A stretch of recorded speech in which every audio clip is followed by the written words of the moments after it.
Medal प्राप्त कर जा रही हैं, बालक पीछे रुक जा रहे हैं। और जबकि मेरा विश्वास है कि माँ बाप ने बालक पे ज़्यादा ध्यान दिया होगा, बालिका पे कम ध्यान दिया जाता है। क्योंकि मैं तो उत्तर प्रदेश के अंदर देखता हूं। मैं एक जनपद में गया था 2017 में।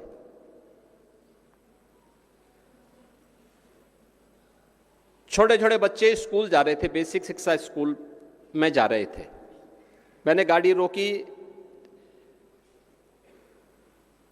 यही नवंबर दिसंबर का महीना रहा होगा।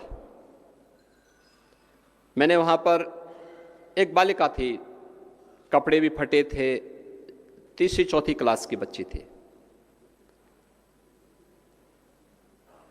नंगे पैर थी, कंधे में एक झोला उसने टांगा हुआ था। तो मैंने उससे पूछा, मैंने कहा कहां जा रही हो? कहा स्कूल।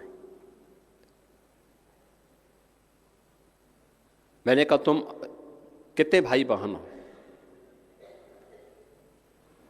कहा कि हम 3 भाई बहन हैं, 2 भाई हैं, एक मैं हूं। तो मैंने कहा भाई स्कूल नहीं पढ़ते? कहा नहीं, वो भाई हैं ना तो दूसरे स्कूल में गए हैं। तो मैंने समझ पाया कौन दूसरा स्कूल। तो उसने कहा मुझे, कहा कि वो अंग्रेजी स्कूल में पढ़ते हैं। और मैंने कहा आप? कहा कि मुझे जो है सरकारी स्कूल में भेजा गया है। मैंने कहा तुम्हारे पैर में चप्पल नहीं है, कपड़े भी तुम्हारे फटे पुराने हैं, तुम्हारे भाइयों के पास भी ऐसे ही है। तो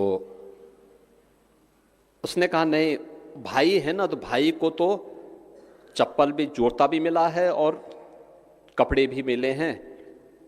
तो मैंने कहा तुम्हें क्यों नहीं मिले? कहा नहीं, मुझे सरकारी स्कूल में भेजा गया है।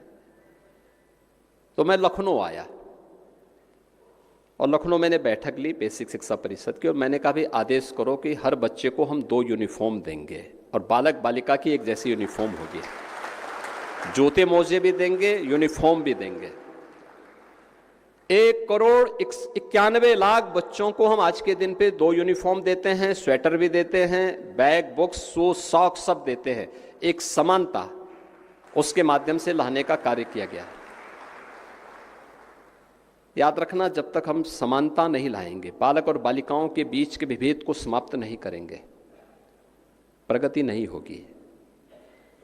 जब तक चाहे वह परिवार के अंदर के वाद को हो, चाहे वह समाज के बीच के वाद का हो,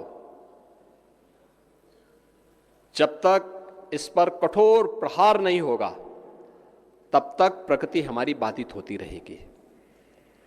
और उसी कठोर प्रहार के लिए हम सबको तैयार होना होगा।